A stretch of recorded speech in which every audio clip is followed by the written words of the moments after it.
2015년에도 참 안타까운 아동학대 사건이 있었죠. 인천에서 발생한 사건인데요. 한 슈퍼마켓 주인의 경찰 신고 전화로부터 이 사건이 이제 밝혀지게 됩니다. 이 슈퍼마켓에 아이가 한 명 들어오는데요. 슈퍼마켓 주인은 이 한눈에 보기 한 6살 정도라고 생각을 했어요. 그런데 실제로 이 아이는 놀랍게도 11살이었습니다. 도대체 어떻게 이런 상황이 되었느냐. 이 아이는 자기 아버지 친부, 그다음에 아버지 동거녀, 그리고 동거녀의 친구, 요렇게 이 세 어른에게서 지속적인 이제 학대를 받았던 것인데요. 거의 뭐 2년 넘는 기간 동안 이런 지속적인 학대를 받으면서 11살짜리 어린이가 4살 아이 평균 몸무게 정도에 해당될 정도로 너무나 영양실조에 걸려 있었고요. 그다음에 발견 이후에 의학적인 진단 치료 검사를 해보니까 늑골이 2개가 부러져 있었고 온몸에 심각한 멍이 든 이런 상태였습니다.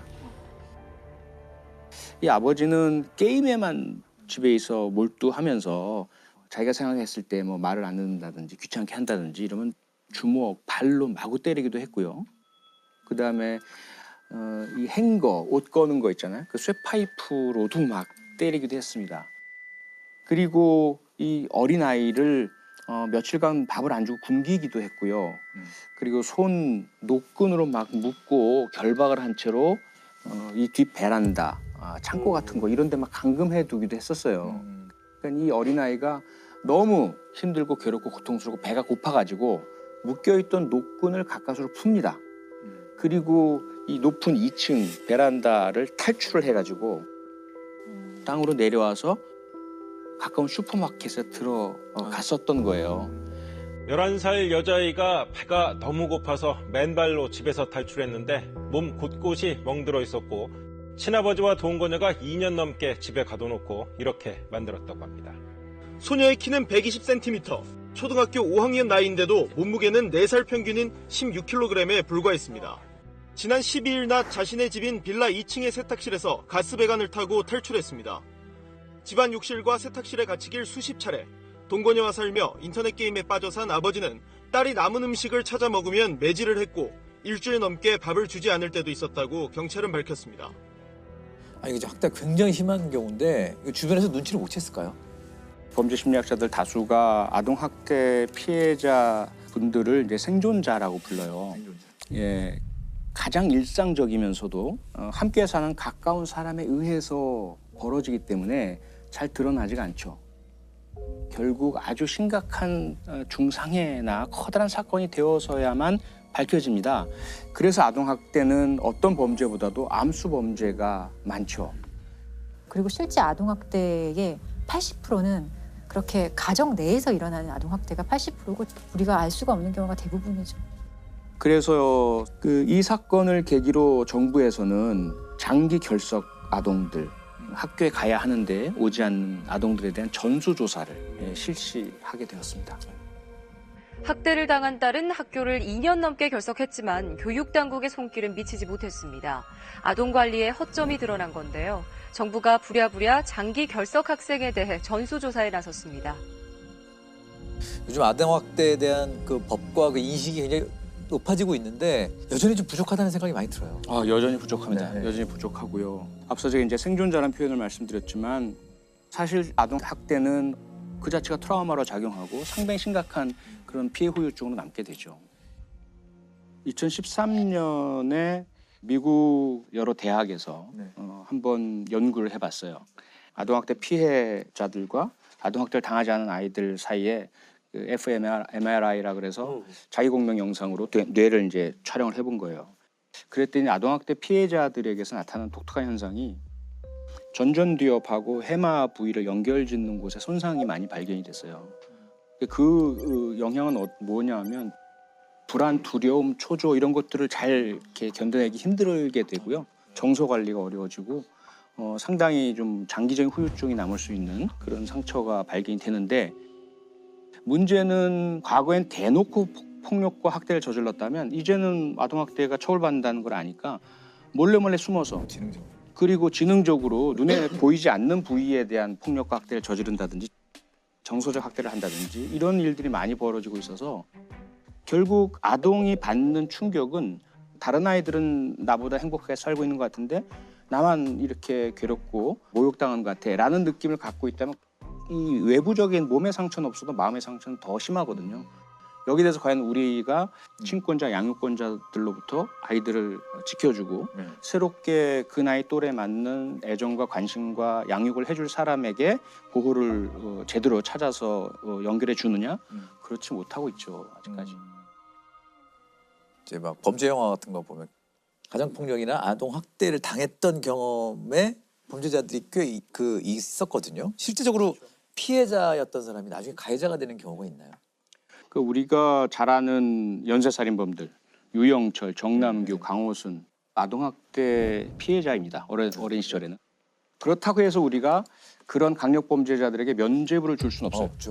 조소도 안 되고 정당화의 논리도 안 됩니다. 왜냐하면 아동학대 피해를 당한 절대 다수는 절대로 내가 당한 거를 다른 사람에게는 하지 않겠어라는 결심을 합니다. 그래서 오히려 그 의지로 다른 사람을 지켜주고 보호해주는 사람 모범적인 시민이 되는 경우가 가장 많고요.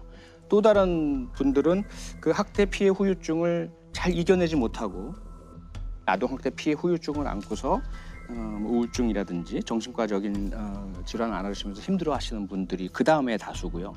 아주 극소수가 자신이 받은 아동학대 피해를 학습을 하죠. 그리고는 다른 방법은 자기가 알지 못하니까 자기에게 욕구 불만이 생기거나 분노가 생기거나 또는 갈등이나 누군가와 다툼이 생기면 그걸 자기가 받은 것과 똑같은 방식으로 학습한 내용을 학대하고 폭력을 저지르게 되는데요. 양천구 신정동의 옥탑방에서 발생했던 살인 사건에 대해서 말씀드리고자 합니다. 웃음소리가 기분 나빠서 살인했다라고 알려졌던 사건이에요.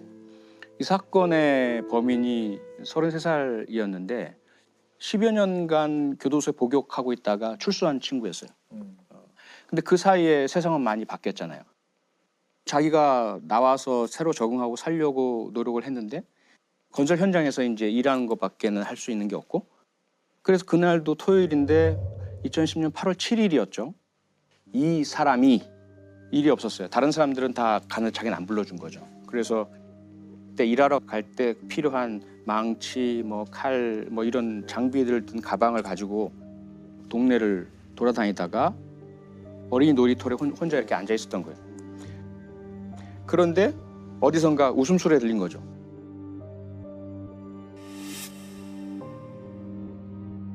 나는 이렇게 비참하고 미래도 희망도 없고 이렇게 절망적으로 앉아 있는데 너희들은 뭐가 이렇게 기쁘고 행복해? 라는 그런 이제 순간적인 생각이 들어서 소리 나는 곳을 찾아 들어갔더니 내 식구가 사는 옥탑방이었어요. 엄마가 아이들과 함께 TV를 보고 있었고 그 웃음소리는 TV에서 나온 소리였어요.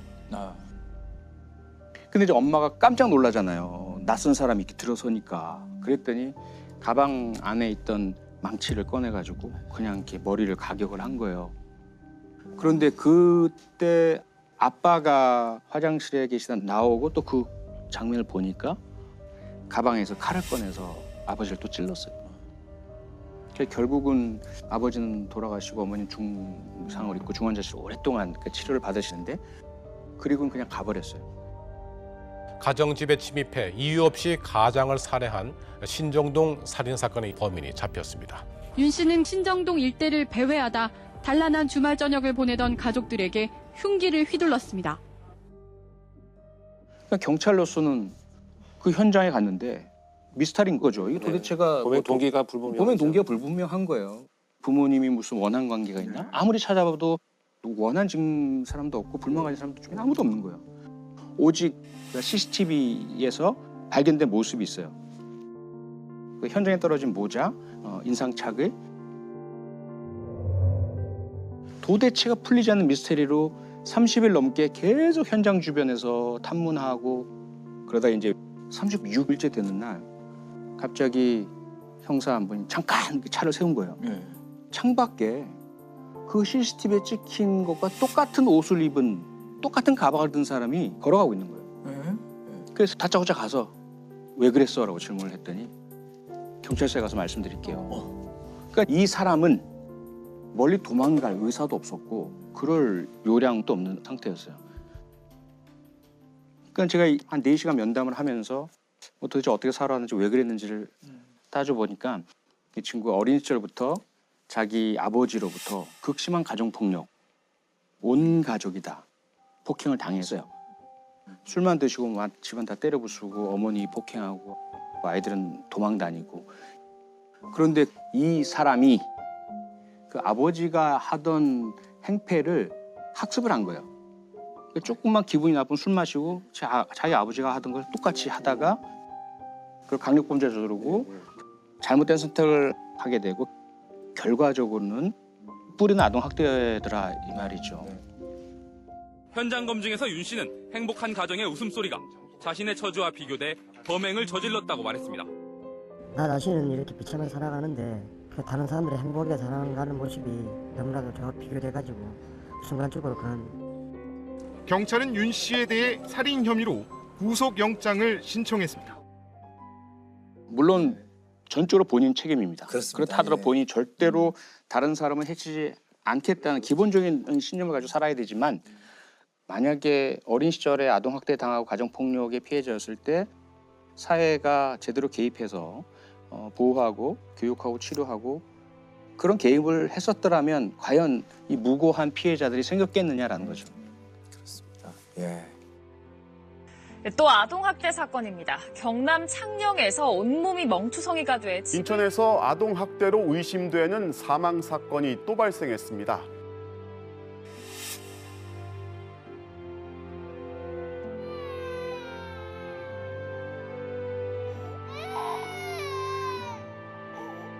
저희가 알스범잡하면서 가장 얘기 들을 때 마음 아픈 게 아동학대 얘기였던 것 같아요. 저희가 지금 몇 차례 다뤘는지 모릅니다. 시즌 1부터 시작해서. 아동학대 얘기는 부단히 계속 저희가 드리는 이유가 분명히 있을 거라는 생각이 많이 들어요. 지금 이 순간에도 아마 발생한다는 것이 가장 두려운 얘기죠. 범죄 현장에서 가만히 보면 참 아이러니하게 가해자들도 트라우마가 있는 경우들이 있고요. 그들의 범죄로 인해서 또 다른 트라우마가 생기기도 하고 어떤 굴레처럼 계속 반복되고 있죠. 그래서 오늘은 트라우마와 관련된 범죄 얘기를 좀 하고자 하는데 사실 근데 트라우마 자체가 범죄의 원인이 된다고 보기에는 되게 어려운 부분입니다. 그렇지만 이제 그 트라우마가 수면 위로 올라오면서 범죄 현장에 어떤 행동으로 나타났느냐를 알 수 있는 사건이 하나 있었습니다. 제가 프로파일링을 한 초창기의 사건이었는데 2000년 10월 25일부터 그해 12월 19일까지 발생한 사건인데 사망한 사람이 3명이고요. 한 명이 미수예고증 사건입니다. 이제 첫 번째 사건은 학교에 갔다 오던 초등학교 3학년 학생을 이 김혜선이라는 자가 납치를 합니다. 그래서 강간 살해하고 나서 이 시신을 유기하고 갔는데요. 온 마을 사람이 찾다 보니까 이 아이가 어디에서 발견됐냐 하면 야산 중턱에 있는 굉장히 큰 묘가 있습니다. 거기 그 묘 위에 아이가 팔을 정말 십자가처럼 이렇게 벌리고 전시를 하듯이 이렇게 눕혀져 있었어요. 좀 이해할 수 없는 행동이죠. 왜냐하면 범죄자의 심리라고 하는 것이 기본적으로 시신을 어떻게든 은폐하고 그 발견이 지연되도록 만들고 가는 것이 기본적인 범죄자들의 범행 이후의 행동인데 팔도 이렇게 벌려놓고 전시를 해놓은 것처럼 나타났습니다. 그래서 그때 당시에 이제 굉장히 논란이 많았었죠. 이 행동에 대해서 열심히 수사만 전개되고 있던 와중에 두 번째 사건이 발생을 합니다. 그 19살 된 여학생이 귀가하던 중에 이 김혜선을 또 마주칩니다. 그런데 그 피해 상황을 모면해서 이제 도주를 하죠. 그리고 경찰에 신고를 합니다. 그래서 이때 몽타주가 만들어집니다. 그리고 첫 번째 사건에서는 족적 한 2개를 발견을 합니다. 그런데 이 족적과 몽타주를 가지고 계속 수사를 이어가고 있는 와중에 안타깝게도 이제 세 번째 사건이 발생을 합니다.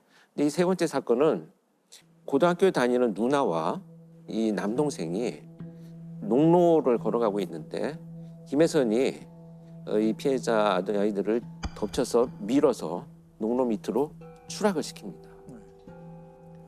남매를 공격한 이 김혜선은 이 남동생 목을 졸라서 살해를 하고 이 누나인 여학생을 야산 쪽으로 끌고 올라가서 끈으로 묶고 강간 살해하고 나서 피해자의 신체 일부를 훼손을 해서 가지고 그 현장을 떠납니다.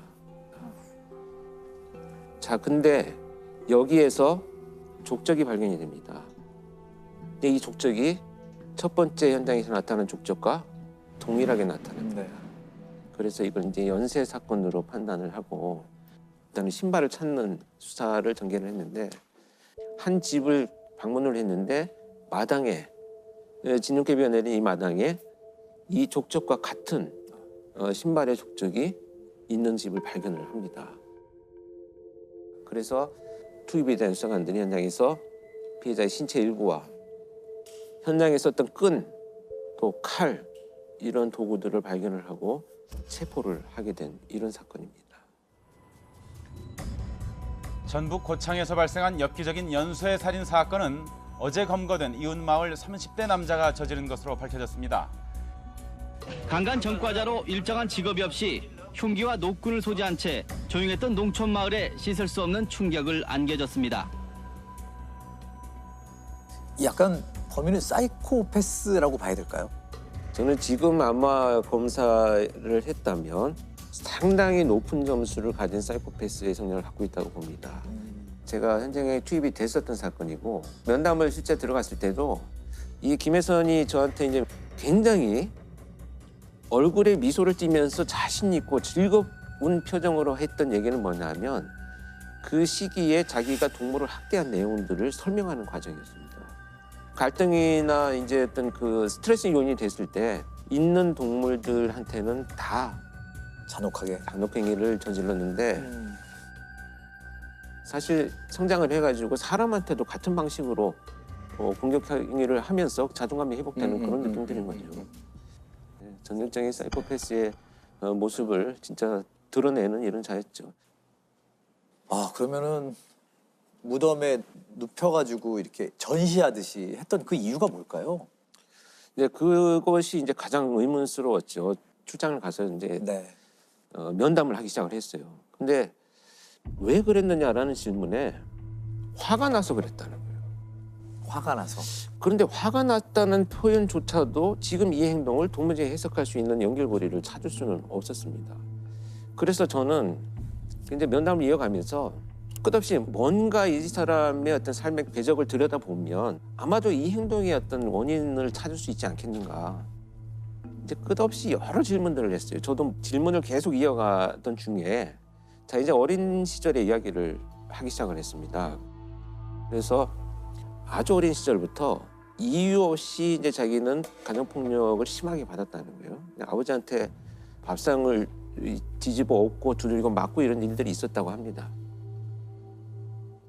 자, 이제 문제는 뭐냐면 그런 학대를 받고 나서 늘 옷을 벗긴 채로 쫓겨났던 거예요. 그래서 그 바깥에서 이렇게 오들오들 떨고 있는 장면들이 늘 그 마을에 있던 친구들한테 노출이 된 거죠. 근데 이 시골 마을이라고 하는 것이 중학교도 같이 가고 고등학교도 같이 가고 이렇게 평생을 이렇게 벗는 것에 대한 노출이 굉장히 이 사람은 처벌이었던 거죠. 그래서 지금도 나는 반팔 반바지 안 입어요. 긴팔 입고. 네.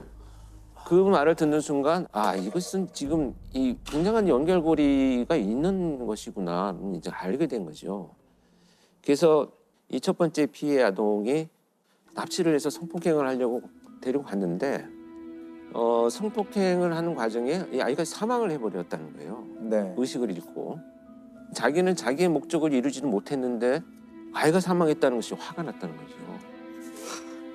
그래서 자신이 극도로 혐오스러워하는 이런 노출을 통해서 피해자를 거기다 전시해놓고 마치 형벌을 준 것처럼 이렇게 생각을 했습니다. 자기가 갖고 있는 트라우마를 결국은 범죄 행동에서 그렇게 표출되는 특이한 유형의 범죄죠. 나의 의사와 상관없이 친밀해하는 사이가 있죠. 가족이죠, 바로. 가족이고 오늘 말씀드리고 싶은 것은 가정에서 일어나는 성폭력. 가정폭력이 사실 폭력으로 인식되는 데까지 우리가 되게 오랜 시간 걸렸듯이 친족 성폭력 문제도 사회의 문제, 개인이 해결할 수 있는 개인적인 문제가 아니다라는 것에 대해서 인식을 한 지가 그렇게 오래되지 않았어요. 의붓 아버지 살인 사건입니다. 92년 1월 17일에 이제 경찰서로 강도 신고가 옵니다. 한 가정집에 강도가 침입했다는 신고였고 현장에 경찰에 가보니 안방에서 어떤 중년 남성이 누워서 가슴에 칼에 찔린 채 이미 사망을 해 있었고요. 중년 남성의 딸이 공업용 테이프로 손발이 묶인 채 근처에 있었어요. 집에 현금이 좀 없어진 걸로 확인이 됐고 현장을 조사하던 경찰이 좀 이상한 점을 발견을 해요. 사망한 피해자의 딸 A라고 할게요. 이 A가 이미 대학생이었는데 아빠와 함께 잠을 자고 있었던 것으로 보이는 흔적을 발견했거든요. 대학생 딸이 아빠랑 자는 게 그렇게 일반적이지는 않잖아요. 그래서 수사관이 조금 이상하다고 의심을 했었고 아버지를 칼로 찌르고 금품을 훔쳐간 강도가 딸은 전혀 건드리지 않았다는 점 그리고 베란다나 창문 등에서 어떤 외부 침입 흔적이 전혀 없었어요. 일반적인 강도 사건과 조금 다르다고 이제 경찰이 판단을 해요. 그리고 또 살펴보니 이 아버지는 A의 친아버지는 아니고 의붓 아버지였다는 점을 이제 확인을 했어요. 그래서 경찰이 조금 이상하다는 생각을 하면서 이 A라는 딸에게 약간 거짓말을 해요. 너희 아버지 응급실에서 봤는데 살았더라라고 거짓말을 합니다. 사실 아버지가 살았다고 하면은 안도하는 모습을 보여야 하는 게 일반적일 텐데 예상하지 못한 반응을 이제 냅니다. 막 소리를 치면서 안 된다고 얘기를 해요. 그리고 현장에서 제3자의 지문이 발견이 되었어요. 근데 그 지문은 A 양과 같이 대학교를 다니는 B군의 지문이었고 이 B군은 A 양과 연인 사이였어요. 이 B군이 체포가 되고 A 양이 내가 죽였어요. B군은 잘못이 없습니다라고 이제 얘기를 합니다. 의붓 아버지를 살해한 범인은 바로 이 A 양과 A 양의 남자친구 B군이었던 거예요. 확인을 해보니 사망한 피해자는 살인의 피해자이기도 했지만 A 양은 12살 때부터 이 의붓 아버지에게 신족 성폭력을 당한 피해자였던 것이었습니다. A 양과 B군이 고민을 하다가 이제 좀 끔찍한 계획을 세우는 거죠.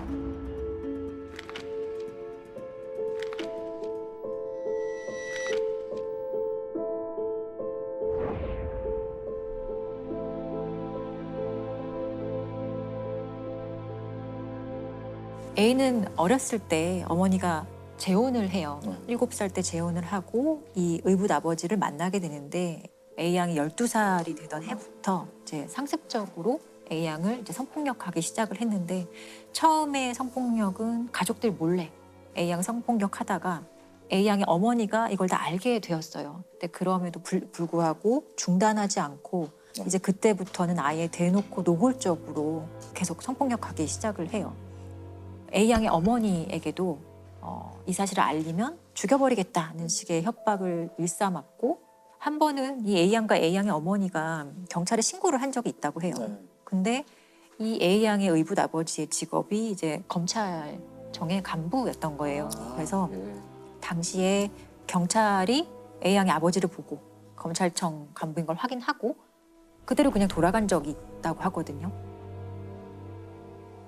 그때는 완전히 무기력해졌겠죠. 공권력에 대한 어떤 최소한의 기대나 희망이 완전히 사라지는 순간이었을 거라고 생각하거든요. A 양은 결국에 이제 20살이 돼서 대학을 가게 되는데 기숙사 생활을 하게 되거든요. A 양의 아버지는 그 A 양의 그 학교 시간표까지 관리를 하면서 일거수일투족을 다 감시하고 주말에는 반드시 내려가야 했고 그때 또 아버지가 계속 성폭력을 또 자행을 했던 거거든요.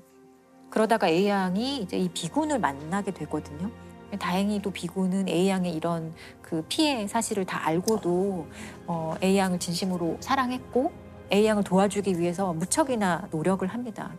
한 번은 A양과 B군이 함께 아버지한테 가서 교제를 허락해 달라는 그런 요청도 하는데 절대 안 된다. 눈에 띄지 마라. 협박을 하면서 사귀지 말라고도 얘기를 해요. 그래서 이 과정에서 사실 A양과 B군은 어떤 방법을 동원하더라도 이 의붓 아버지의 범행을 중단할 수 없겠구나라는 생각을 해요. 이 의붓 아버지가 죽어야 끝나겠구나라는 판단을 했던 것 같고 B군이 집에 와서 잠들어 있는 아버지를 칼로 심장 부위를 찔러서 바로 이제 살해합니다. 그리고 강도인 것처럼 보이기 위해서 그 A양의 손발을 다 묶고 현금도 없애고 또 집도 막 흐트러 놓고 이런 식으로 이제 이 사건의 전말이 이제 다 밝혀지게 된 거죠. 경찰의 신고나 법의 판단을 받을 수 없다라고 판단한 네. 것 같아요. 너무 절망적이었을 것 같은데. B군의 부모님이 이제 이런 상황을 모두 확인을 하고 아들과 이 A양을 도와야겠다라는 판단을 하고 한국 성폭력 상담소를 찾아가서 사건을 알리고 도움을 요청을 해요. 아, 당시에도 그런 기관이 있었어요? 네, 있었어요. 여기서도 뭐 문제의 심각성을 인식하고 이 사건과 관련한 공동 대책위를 꾸리고 수많은 피해 지원 단체와 그리고 대학생들이 함께 모여서 이 A양과 B군을 이제 구명하기 위한 운동을 시작을 해요. 그리고 22명의 변호사들이 이 A양과 B군의 이제 무료 변론을 맡게 돼요. 저는 그 당시에도 제가 이 막 신문 기사 찾아보고 해서 너무 가슴 아팠던 게 A양이 어떤 얘기를 했냐면 구속된 후 감옥에서 보낸 7개월이 지금까지 살아온 20년보다 훨씬 편안했습니다. 밤이라는 시간이 이렇게 아름답다는 것도 처음 알았습니다. 더 이상 밤새도록 짐승에게 시달리지 않아도 되었기 때문입니다. 제가 벌을 받을 테니 B를 선처해 주세요라고 A양이 얘기를 했고요. 들을수록 참 잔혹하다. B군도 어머니 다음으로 사랑하는 A가 무참하게 짓밟히는 것을 알고도 나 자신이 아무것도 할 수 없다는 걸 느낄 때마다 죽고 싶은 마음뿐이었습니다. 나는 A의 의붓 아버지를 죽인 것이 아니라 내가 사랑하는 A를 살린 겁니다. 라고 최후 변론을 합니다. 결국에 B군에게는 징역 5년, A양은 징역 3년에 집행유예 5년 선고가 납니다. 자신을 성폭행해온 의붓 아버지를 살해한 혐의로 기소된 피고인에게 징역 3년에 집행유예 5년을 그리고 피고인에게는 징역 5년을 선고한 원심을 확정했습니다. 양의 경우 범행 과정 내내 소극적으로 개입해온 점을 고려해서 징역 3년에 집행유예 5년을 선고한다고 밝혔습니다. 그러나 그는 범행을 사전에 계획해 직접 저질렀고 결과적으로 엄정한 법 질서를 무너뜨린 점이 인정돼 징역 5년에 실형을 선고하지 않을 수 없다고 재판부는 밝혔습니다. 이게 사회적으로 너무 이제 이슈가 됐었던 사안이고 이들이 살인을 할 수밖에 없었던 이유에 대해서 사실 많은 사람들이 공감을 했었던 사안이라서 결국에는 이들에 대해서 특별 사면과 이제 복권을 단행을 하는데요. A양은 사면이 되고 이 B군도 남은 형기의 절반을 이제 감형받게 돼요. 이런 식으로 사건은 이제 종결이 됐고요. 이게 단순히 어떤 피해나 피해 가족의 개인적인 불행인가? 우리 사회가 고민해봐야 되지 않을까라는 고민을 시작하면서 신족 성폭력의 심각성에 대해서 이제 사람들이 관심을 드디어 가지게 되죠. 그리고 94년 4월 1일부터 시행된 성폭력 범죄 처벌 및 피해자 보호 등에 관한 법률이라는 것이 최초로 우리나라에 시행이 됩니다. 이 법률이 제정되면서 처음으로 신족 관계에 의한 강간, 강제 추행이 이제 법률적으로 개념이 잡히고 이들에 대해서 일반 형법상의 강간보다 더 높게 처벌하는 근거 규정을 마련하게 되는 계기가 됩니다. 이후에 이 친족 성폭력은 좀 줄어들었나요? 신족 성폭력은 성폭력 범죄 중에서도 가장 이 암수율이 높은 범죄예요. 신고하지 않는 것도 있지만 못 하거든요. 한 4%대 정도의 신고율을 가지고 있어요. 사건을 이제 처음 접했을 때가 생각이 나는데 큰아버지에게 사실 오랫동안 함께 살면서 성폭력 피해를 당한 사안이었는데 너무 저한테 온갖 데서 전화가 오는 거예요. 가해자들의 제가 봤을 때는 사돈의 8촌까지 전화가 온다라는 생각이 들었거든요. 사실 그렇게 너가 열심히 안 해도 돼. 제가 원래 어렸을 때부터 그랬어. 아니면 착각했을 수 있어. 그냥 예쁘다고 그런 건데 제가 들은 적이 있어요. 끊임없이 저에게도 회유와 협박을 하는 거죠. 너무 혼란스러운 거예요. 왜냐하면 나는 피해자를 지원해주는 변호사인데 내가 가정 파괴범이 됐나라는 생각도 들 정도로 혼란스럽게 하거든요. 그걸 겪으면서 와, 이 변호사한테도 이러는데 피해자한테는 얼마나 더 했을까. 그리고 피해자를 그렇게 적극적으로 지원해주는 가족이 있는 경우를 저는 본 적이 없어요. 완전히 이제 평온했고 정상적으로 보였던 가족이 해체된다는 것을 인정해야 되는 거기 때문에 그것을 받아들이는 것이 되게 어려운 거죠. 가족들이 피해자의 편에 설 수 없다라는 것이 믿겨지지 않는 상황인 것 같네요. 두 가지 사례 좀 더 말씀드리면 되게 와닿으실 것 같은데 7년간 미성년자인 친딸 2명을 수차례 강간하고 추행한 사건이 있었어요. 광주에 사는 50대 A씨는 친딸 2명을 지난 2012년부터 7년 동안 성폭행한 혐의로 재판에 넘겨졌습니다. 이들 자매는 당시 초등학생이었습니다. A씨는 딸들이 잠을 자거나 심지어 숙제를 하고 있을 때도 강간하고 추행했습니다. 딸들이 집에 없을 때는 신체 사진을 촬영해 보내라고 시키기도 했습니다. 딸들이 초등학교 학생이던 시절부터 강간과 강제추행을 상습적으로 합니다. 딸의 신체를 촬영해서 사진을 보내라 이런 요구도 하고요. 피해자들의 엄마는 이걸 다 알고 있었는데도 신고하거나 다른 조치를 전혀 취하지 않았어요. 보통 그 친족 성폭력 사건에서 보호자들이 쉽게 도움을 주지 못하는 이유가 엄마 역시 가정폭력의 피해자인 경우가 사실 대부분이고요. 선뜻 도와줘야 하겠다는 생각조차 하지 못하는 경우가 되게 많아요. 그리고 경제적인 문제도 사실 되게 큰데 가해자가 이 가정에서 사라지게 된다면 당장 내일 어떻게 살아가야 될지 생계가 막막한 거기서 오는 어떤 두려움도 신고를 사실 못하게 되는 이유 중에 하나로 꼽을 수 있어요. 현장에서 보면 이런 것도 되게 커요. 그리고 이제 친오빠가 성폭력한 사안인데 피해 여동생이 성폭력 피해자인 제가 가해자와 동거 중입니다라는 내용의 국민청원을 올린 적이 있고 이제 29만 명이 청원에 동의했던 사실이 있어요. 아직도 재판은 진행 중인 사안이고요.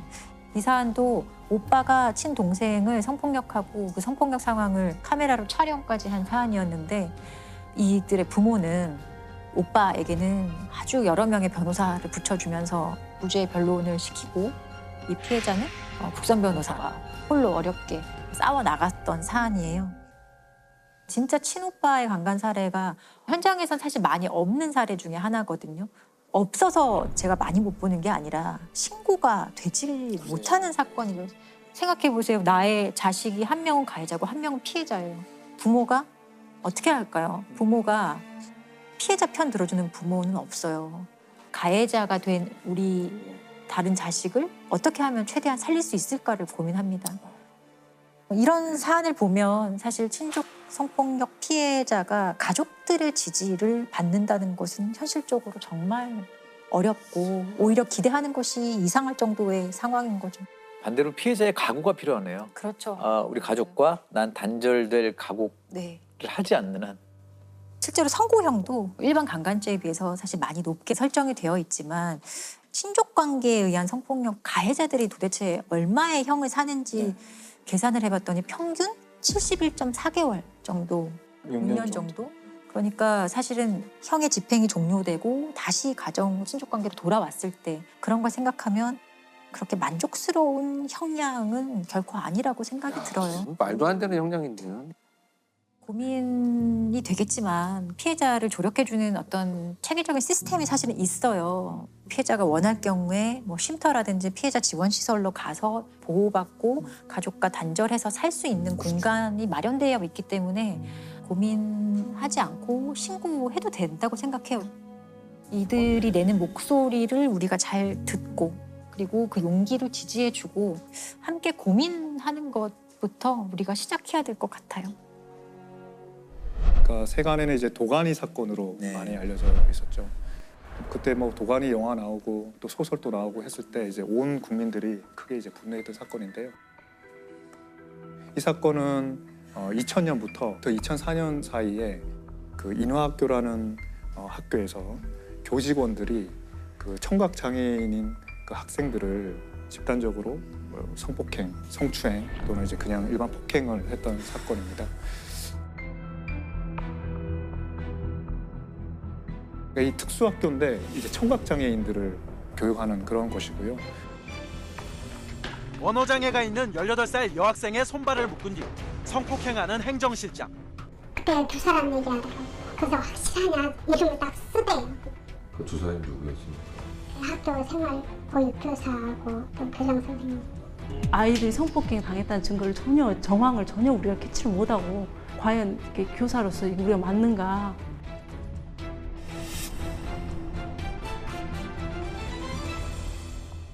어릴 때부터 청각 장애를 가지고 있으면 또 아무래도 이제 말도 잘 하기 좀 불편하고 그러다 보면 이제 지능 장애가 있는 경우도 좀 있습니다. 그래서 그런 아이들을 이제 그 교장, 뭐 행정실장, 교직원 이런 사람들이 성폭행이나 성추행을 했던 사건이고요. 여러분 이제 영화를 보셨는지 모르겠는데 영화를 보시면은 되게 그 참혹하잖아요. 정말 보기 힘들더라고요. 네, 그 나이 많은 교장이 막 그게 이제 소설보다 훨씬 수위를 낮춰서 영화를 만들었다는 거고요. 저는 이제 이번에 판결문을 다 봤는데 소설보다 훨씬 더 소설보다 더 힘들고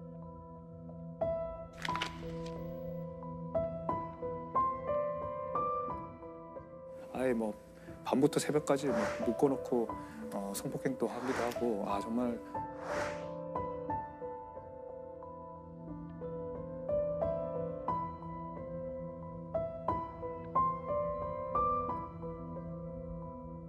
정말 참 충격적인 그런 사건입니다.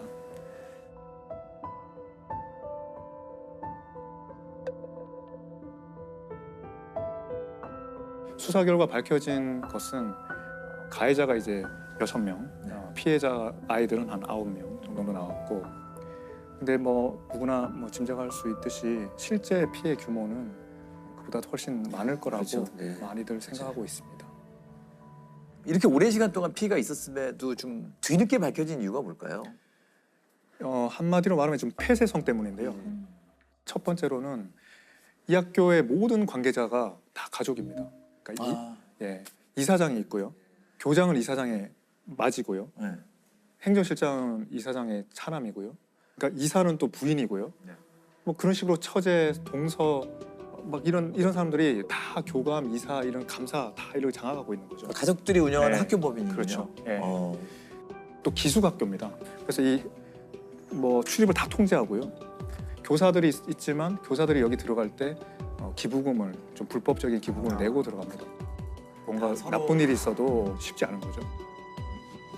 그런 게 이제 하나가 있고 또 하나는 이제 피해자들이 청각 장애가 있으니까 이제 언어 표현을 잘 못하고 피해를 자기가 논리적으로 이렇게 설명하기가 되게 어려워요. 또 이 아이들의 부모님도 굉장히 건강한 분도 있겠지만 장애인들이 꽤 많으셨어요. 그러니까 뭐 청각 장애인이시거나 아버지가 돌아가셨거나 어머니가 또 지적 장애가 있으시거나 이렇게 하니까 여기서 이제 무슨 일이 뭐 아주 그렇게 성폭행 같은 심각한 일이 일어나도 이게 외부에 잘 알려지지가 않고요. 그렇기 때문에 이제 잘 드러나지 않았던 특성이 있습니다. 어떻게 알려지게 됐나요?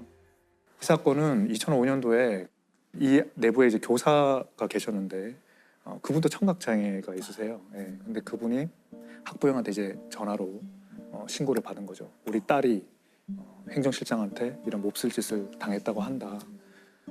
그 선생님도 이제 여러 가지 문제로 그 재단에 밑보이면 안 되는 입장이잖아요. 근데 이거는 그냥 물에 빠진 아이를 보고 구해줄 수밖에 없는 그런 상황에 자기가 마주하게 됐다는 거죠. 굉장히.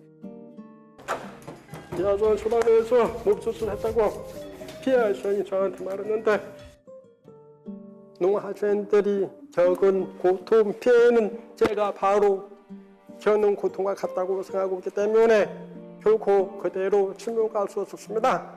어떤 식으로든 피해 학생들을 구제하겠다는 생각 그 일념뿐이었습니다.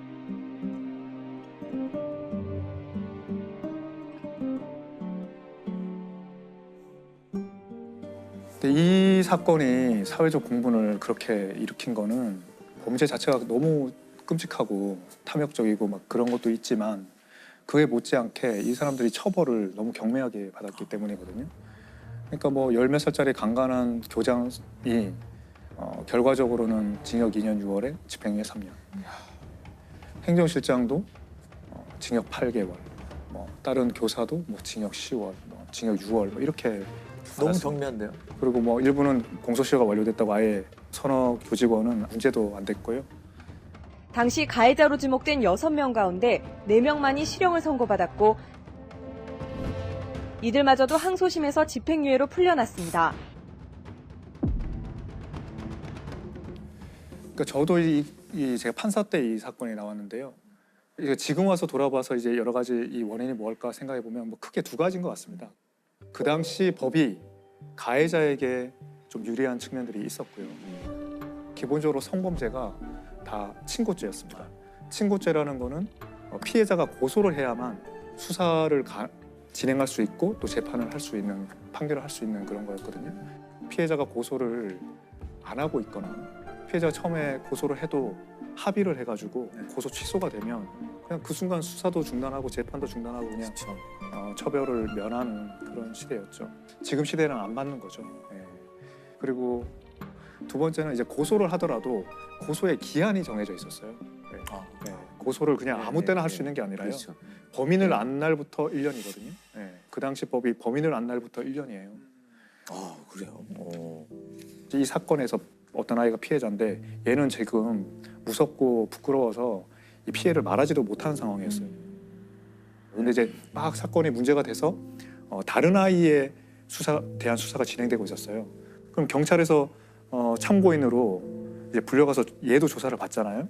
그 조사를 받는데 아직은 자기 사건이 문제되지 않은 상황이거든요. 근데 법원에서 그때 남의 사건이 문제됐을 때 그때 경찰 만났으니까 그때 고소할 수 있었잖아. 그 시점부터 계산하는 거예요. 근데 어른도 쉽지 않죠. 이거 내 사건을 말했을 때 수사가 제대로 될 것인지 불이익은 없을 것인지 무서운데 아이가 그것도 청각 장애 아이가 그냥 친구가 조사받는데 거기 경찰서 간 적이 있다고 그때부터 1년 전에 있었던 사건을 이제 뭐 고소 못한다 이렇게 판단을 한 거죠. 그래서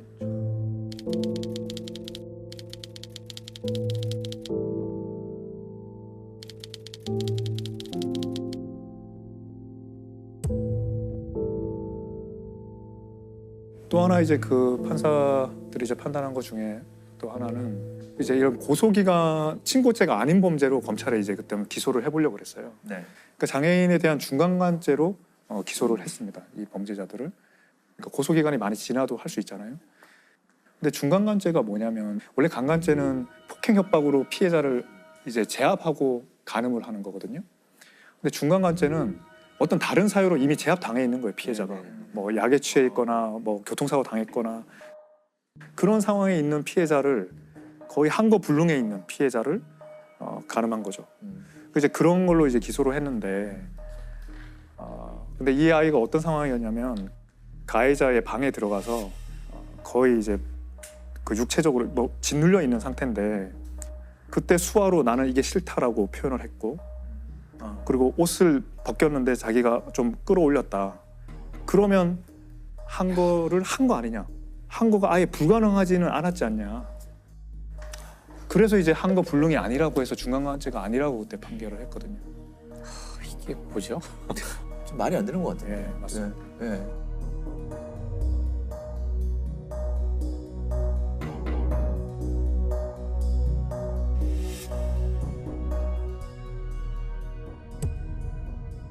지금도 마찬가지예요. 사실 아동 피해자도 그렇지만 실제 중간간 사건의 유죄를 입증하는 것 자체가 수사기관에서 사실 어렵죠. 그러니까 의식이 조금이라도 있었거나 한 거 불능이라고 보기 어려운, 그러니까 뭔가 무엇이라도 내가 한 거를 조금이라도 할 수 있었던 상황이 된다? 맞습니다. 그럼 이건 중간간 상황이 맞습니다. 아니에요. 한 거 불능이 아니기 때문에 중간간이 아니다가 그렇죠, 무죄가 되는 거예요. 그게 일반인들한테도 그렇게 적용하면 굉장히 너무 엄격하고 불합리하고 정의롭지 못한 판결이 나올 수밖에 없는 그런 해석인데 이 피해자들은 아이들이고 그렇죠. 장애가 있는 아이들이잖아요. 그러면 그런 애들에 대한 해석은 똑같을 수가 없어야 되는 거 아닌가 그런 생각이 있거든요. 이 경우에 한 거 불능이 아니면 도대체 뭐가 판거불능일까. 참. 그래서 이 이후에 이제 영화 도가니가 나오게 된 거죠. 예. 그러니까 이 판결이 뭐 보시다시피 이제 굉장히 납득하기 어려운 판결이고 형량이잖아요. 공정 작가가 이 도가니라는 소설을 이제 2009년에 써서 알려졌고, 이게 영화화되면서 이제 널리 알려졌는데, 왜 이 사건을 소설로 썼나, 그 이제 여기에 이제 작가의 말에 있습니다. 이 판결이 나오던 선고되던 날 그 법정에서 이 학교의 아이들, 청각장애인 아이들이 많이 와서 봤어요. 근데 그 아이들이 이제 어떻겠어요? 이 선고되는 거 보면서 정말 너무 이제 분노하고 슬프고 이 말로 표현할 수 없는 그런 좌절감을 느꼈을 거 아니에요? 그러니까 그거를 인턴 기자가 이제 썼던 거예요. 그 기사를. 그걸 보고 이제 공정 작가가 이거는 내가 소설을 써야겠다 이렇게 마음을 먹었답니다. 근데 그 인턴 기자가 뭐라고 썼는지를 제가 좀 읽어드리겠습니다. 예, 이 소설을 처음 구상하게 된 거는 그날의 법정 풍경을 그린 젊은 인턴 기자의 스케치 기사였다.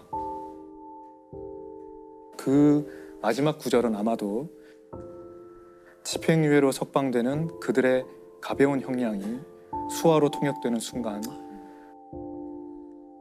피고인 박보현 징역 8개월에 집행유예 2년. 피고인 이강복 징역 6개월에 집행유예 1년. 피고인 이강석 징역 6개월에 집행유예 1년. 검찰 측은 피고인들의 석방에 필요한 절차를 진행해 주시기 바랍니다.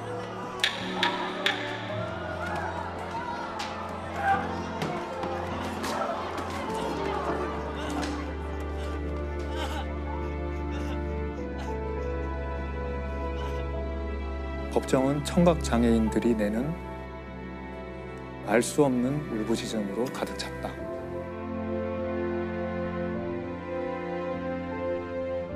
너무 슬픔의 광란의 도가니 뭐 이런 의미로 작가가 쓰지 않았냐 이렇게 추측도 하셨는데, 원래 도가니라는 이름은 쇠를 녹일 수 있을 정도로 뜨거운 어떤 그런 그릇 같은 거라는 겁니다.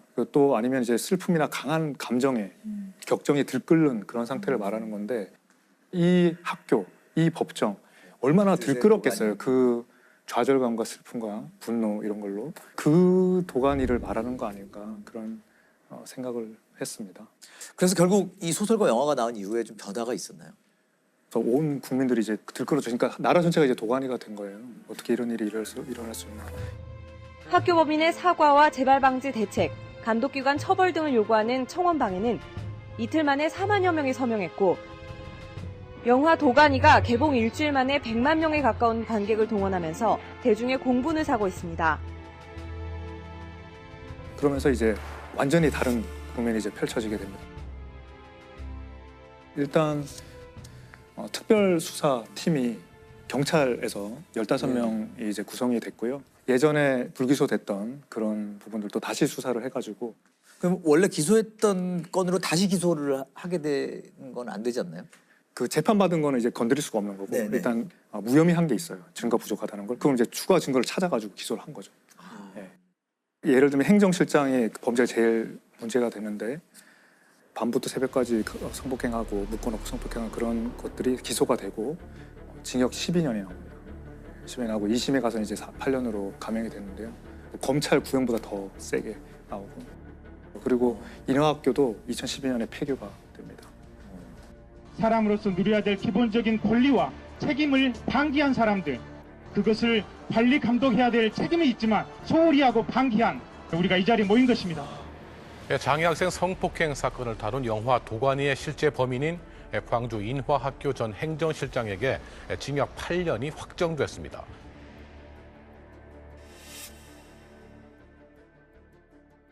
어떻게 보면 소설과 영화와 그리고 국민들이 좀 뭔가 판결을 바꿔놓은 느낌이 그렇습니다. 있네요. 그건 국민들의 힘으로 바꾼 거고요.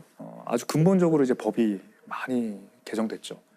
하나는 성폭력에 관한 처벌법이 많이 개정됐습니다. 성폭력 범죄의 처벌 등에 관한 특례법, 일명 도가니법이 2011년에 만들어지고요. 장애인이나 13세 미만 이런 아이들을 이제 그 성폭행했을 때는 친고죄를 다 폐지합니다. 고소 없이도 처벌할 수 있고 그 중간간죄에서 항거 불능의 요건이 없어집니다. 그래서 위력에 의한 간음 이런 것도 넣어가지고 국회는 오늘 본회의를 열어서 도가니법으로 알려진 성폭력 범죄의 처벌에 관한 특례법 개정안을 처리합니다.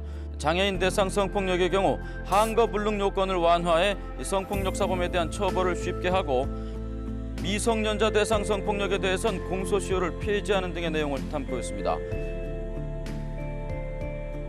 또 다른 방향에서 이제 개정은 좀 더 근본적으로 보면 사회복지법인이 아까 폐쇄성이 근본적인 원인이라고 했잖아요. 그래서 3분의 1은 외부에서 추천을 받은 사람으로 해라. 또 감사는 변호사나 회계사나 이런 전문직이 해라. 뭐 이런 류의 조항들이 들어갑니다. 이 둘 다 이제 도가니법이라고도 이제 별명이 붙습니다. 그렇게 닫힌 공간에서는 진짜 야만으로 돌아가는 것 같아요. 그러니까 계속 놔두면 방치해서 놔두면. 그렇죠. 우리가 이제 특히 성범죄 중에서도 또 아동과 관련된 범죄들은 계속 또 늘어나고 있는 추세입니다. 그래서 일단 2019년 기준으로 해서요. 전체 성폭력 피해자의 30.8%가 13세 미만이 피해자였습니다. 30%가 상당한 넘은 거예요. 거예요? 30%가 넘는 거죠. 근데 이제 더 가슴 아픈 것은 16년도에 23% 정도였거든요. 그러니까 19년도까지 3년 사이에 무려 30%로 7% 훨씬 더 증가를 해버렸다는 얘기가 되죠. 네네. 이제 이 아동 성범죄자들의 가장 대표적인 특징은 바로 가까이 있는 사람이라는 겁니다. 특히 이웃 사람. 이 아동 대상 성범죄는 일반 성범죄처럼 다른 지역과 지방을 돌아다니면서 범죄를 저지르는 자들이 거의 없습니다. 전부 가까운 이웃이라는 것. 그래서 그들의 특성을 좀 우리가 이해하고 저는 어떻게 예방할 것인가 말씀을 드려보도록 하겠습니다. 2012년에 나주에서 발생한 고종석 아동 성범죄를 좀 살펴보자 했다. 고종석 사건. 워낙 잔혹한 사건이 되다 보니 범행 동기와 심리적인 특성을 분석을 하라는 이제 지시를 받고 나중에 면담을 했습니다. 그래서 한 2시간 반 정도 직접 만난 사건이기 때문에 훨씬 내용을 좀 잘 알고 있는데요. 2012년 8월 29일 날입니다. 이 고종석이란 자가 피해자 그 A양의 어머니를 동네에서 우연히 만납니다. 그리고 아이들 잘 지내죠라고 인사말을 건네니까 그렇다라고 헤어졌는데 이 고종석은 그 길로 바로 A양의 집으로 향합니다. 자신의 집과 그 이 피해자인 A양의 집은 불과 250m 떨어져 있는 가까운 거리였었죠. 그러니까 말 그대로 이웃 사람이네요. 바로 이웃 사람입니다. 그리고 평소에도 알고 있었고요. 그래서 새벽 1시 반경에 이 집에 몰래 침입을 해서 마루 끝에서 자고 있는 A양을 이불채 납치를 합니다. 삼촌이야 괜찮아 이런 말을 하면서 130m 떨어진 다리 밑에 가서 성폭행을 자행을 합니다. 그래서 이 범인은 이제 고종석은 범행을 저지르고 나서 아이가 자기를 알아본다는 이유로 목을 졸라서 실신한 것을 보고 사망한 것으로 생각을 하고 방치하고 도주를 합니다. 근데 이날은 굉장히 심한 태풍이 불고 있었을 때고요. 태풍 댄빈의 영향으로 전국 대부분 지역에 지금 비와 함께 강한 바람이 불고 있습니다.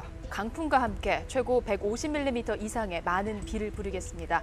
2012년에 태풍 왔죠. 그 범행이 이루어지던 날 비가 많이 오던 날인데 근데 제가 이거 참 너무 안타까운 얘기인데요.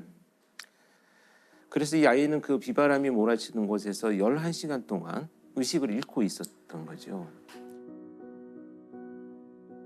그리고 나서 잠이 깨어가지고 의식이 돌아온 상황에서 맨발로 자기 집 쪽으로 30-40m를 걸어가다가 다시 쓰러져서 의식을 잃습니다.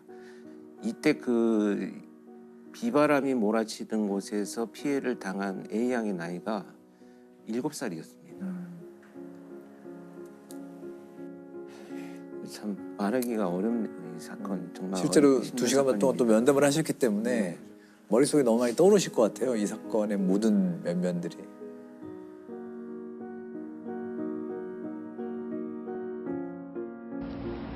어린이가 발견된 곳입니다. 어린이는 어제 태풍의 장대비를 알몸으로 맞으며 경찰에 발견될 때까지 12시간 동안이나 이곳에서 고통과 두려움에 떨어야 했습니다. 피해 어린이는 응급수술을 받은 뒤 안정을 취하고 있지만 아직도 충격에서 벗어나지 못하고 있습니다. 그래서 수사가 전개가 됐는데요. 이제 아이의 진술을 들으면서 이제 가장 먼저 용의자를 선정을 해야 되기 때문에 들어보니 아이가 삼촌이라는 표현을 썼다라는 것을 통해서 나이가 그게 많은 사람은 아니구나. 뭐 20, 30대 연령 정도구나. 그리고 다른 특징이 무엇인가 했더니 이 아이가 영민하게도 검정 어두운 옷을 입고 있었는데 머리가 굉장히 짧았다라는 진술을 합니다. 그리고 비바람이 몰아치는데 이 장소라는 걸 본다면 차가 없었을 것이고 지역 내에 있었을 것이다. 이런 이제 수사에 압축을 했었는데요. 이런 것을 통해서 35시간 만에 순천에 있는 한 PC방에서 잠복을 하고 있다가 검거를 하는데요. 정말 이 분노할 것이 검거하는 순간의 경찰관 이야기를 들어보면 PC방에서 나주 성폭행범이라는 용어를 뉴스를 검색을 하고 있었다는 거예요. 그러니까 자기가 저지른 범죄에 대해서 얼마나 드러났는지, 아이는 살았는지 죽었는지 자기가 확인하고 보고 있었다, 이런 것이 밝혀져서 정말 분노했었죠. 분노. 여자 어린이 성폭행 사건의 용의자 25살 고모 씨가 경찰에 붙잡혀 들어오자 시민들의 분노가 폭발합니다. 고 씨는 죄송하다면서도 검증이 끝날 무렵엔 후련하다는 말까지 했습니다. 그래서 구종석은 잡힌 뒤에 뭐라고 얘기를 했나요? 일단은 이제 본인이 나는 술에 취해 있었다 이렇게 주장을 하는데요. 그럼 약간 술김에 그랬다라는 얘기는 자기 약간 우발적으로 그랬다라는 그렇죠. 거를 던지려고. 네, 형량에 관련된 변명을 하려고 하는 얘기인데요. 상당히 많은 이제 계획성이 드러나고요. 그날 저녁에 이제 어머니를 만났다고 했잖아요. 그때 의도적으로 질문을 한 것도 의도성이 있는 것이다, 이렇게 생각을 합니다. 그리고 이제 저는 그 이불 자체를 가져갔다는 것이 범행 장소를 이미 선정해 놓고 있지 않았는가 하는 생각이 듭니다. 왜냐하면 돌바닥에서, 다리 밑에 돌바닥에서 저희가 성범죄를 저지르려면 필요한 도구의 하나로 생각을 이미 하지 않았는가. 계획적인. 계획성의 어떤 의미를 갖고 있다, 이런 생각이 들고요. 근데 이제 경찰 조사에서 뭐가 드러났느냐 하면 이 A양의 언니를 내가 대상으로 했었다는 거예요. 그래서 오래전부터 동네에서 잘해주고 과자도 사주고 이렇게 지켜봐왔다는 거죠. 저도 참 이거 면담을 하면서도 황당했던 진술 중에 하나인데 그 아이가 그날 거기서 자고 있었던 것이 운이 없었던 겁니다. 이렇게 저한테 면담을 하면서 이야기를 했습니다. 근데 제가 정말 많은 범죄자들하고 마주 앉아서 감정을 억누르고 정보를 얻어내기 위해서 질문들을 해왔지만 이런 범죄자 사실 많이 경험하지 못했습니다. 특히 피해자를 살해하려고 했던 의도를 자기 말로 드러냈습니다. 이미 죽은 줄 알았어요. 목을 졸라서 사망한 것으로 생각을 했어요. 이렇게. 그래서 자신의 행위로 인해서 남들이 불편함을 겪거나 고통스러운 것을 애초에 좀 고려하지 않는 사이코패스 성향의 판단이 되죠. 그래서 당시에 이제 법원이 결국은 무기징역을 선고를 하고요. 우리나라에서 처음으로 화학적 거세를 선고를 합니다. 집에서 잠자던 초등학생을 성폭행한 혐의로 기소된 고모 씨.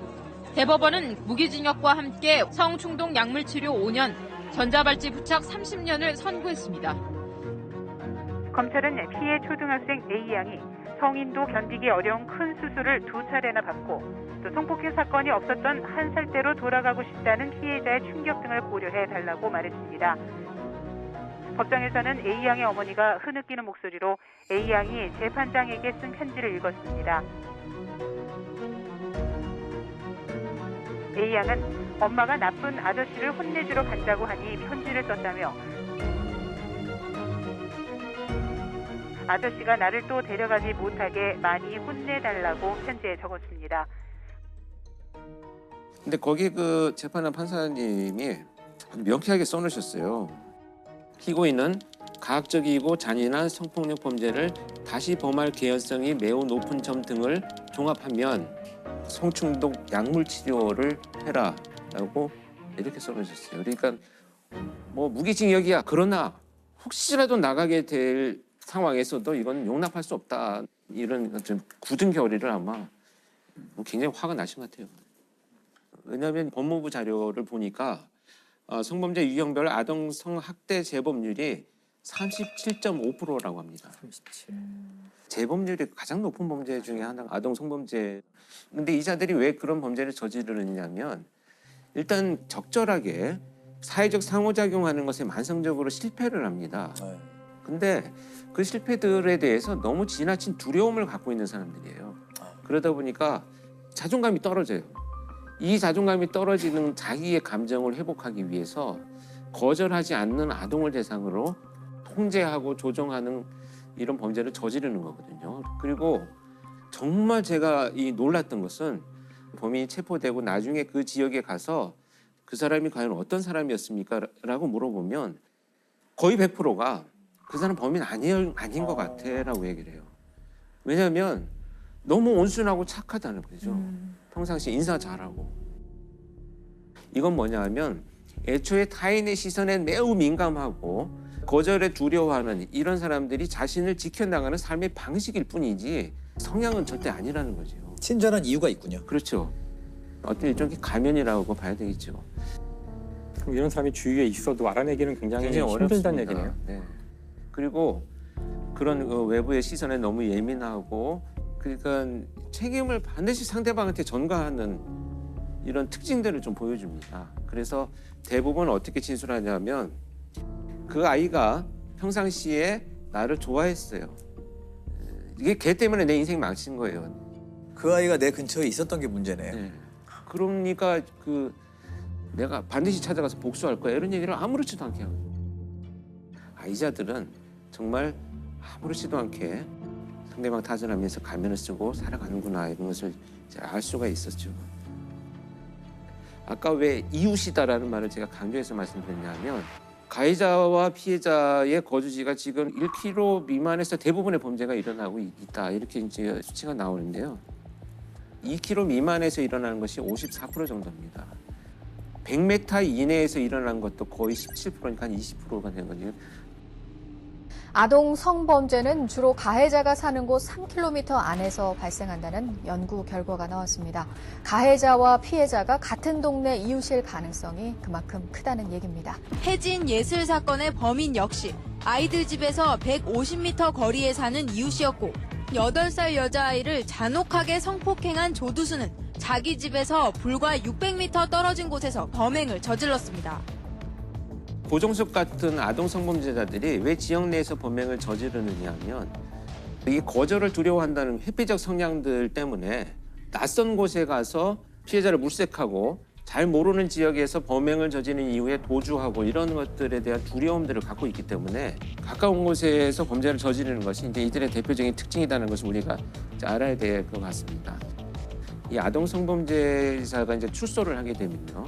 당해 사건의 피해자에게 접근을 100m 이내에 접근을 금지하고 있습니다. 네. 근데 이 법이 조금 우리가 촘촘히 다시 한번 사회적 논의를 거쳐야 될 필요가 있다고 하는 것은 출소를 해서 내가 집으로 돌아왔더니 이미 피해 아동의 거주지와 100m 안에서 같이 있을 수 있다는 거예요. 네.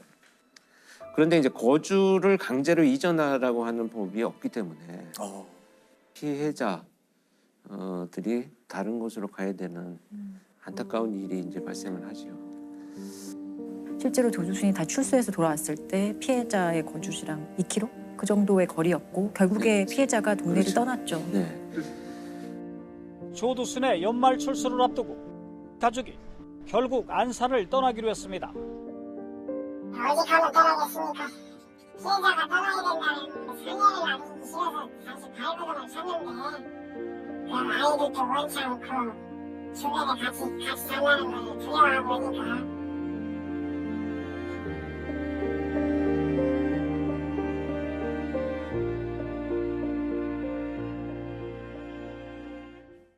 성범죄는 저는 굉장히 끔찍한 장면들을 많이 보았기 때문에 굉장히 예방에 대해서도 아이들이 좀 현실적으로 이해할 수 있는 교육을 시켜야 되는데 낯선 사람 따라가지 마라는 얘기는 부모님들한테 많이 들어서 알고 있는데 왜 따라가면 안 된다는지는 아이들은 몰라요.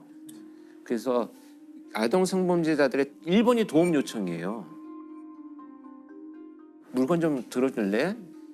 이런 방식으로 이제 도움 요청을 해서 아이들의 도덕심을 유발하고, 그래서 따라가지 마, 무조건 하지 말고, 아이들한테 어른들이 도움 요청하는 경우는 없어. 다른 어른한테 도와달라고 해. 이렇게 가르치는 게 오히려 현실적이다. 저는 이렇게 생각을 하고요. 그리고 지금 통계를 보면요, 대부분 이제 결국은 아동들이 유인되거나 끌려가는 곳들이 다 공원, 놀이터 이런 곳입니다. 아이들이 분명히 있는 곳들에서 많이 이루어지는 범죄들이고요. 발생 장소 주변에 이제 우리 이제 감시망이라는 게 있잖아요. CCTV나 이런 도시 설계 구조를 통해서 위험률은 저는 굉장히 낮출 수 있다고 보거든요. 네, 자제하겠죠. 할 수 있는 최대한의 방법들을 강구해서 발생의 어떤 예방 이런 것을 병행해야만 조금이나 줄어들지 않을까 하는 생각을 합니다.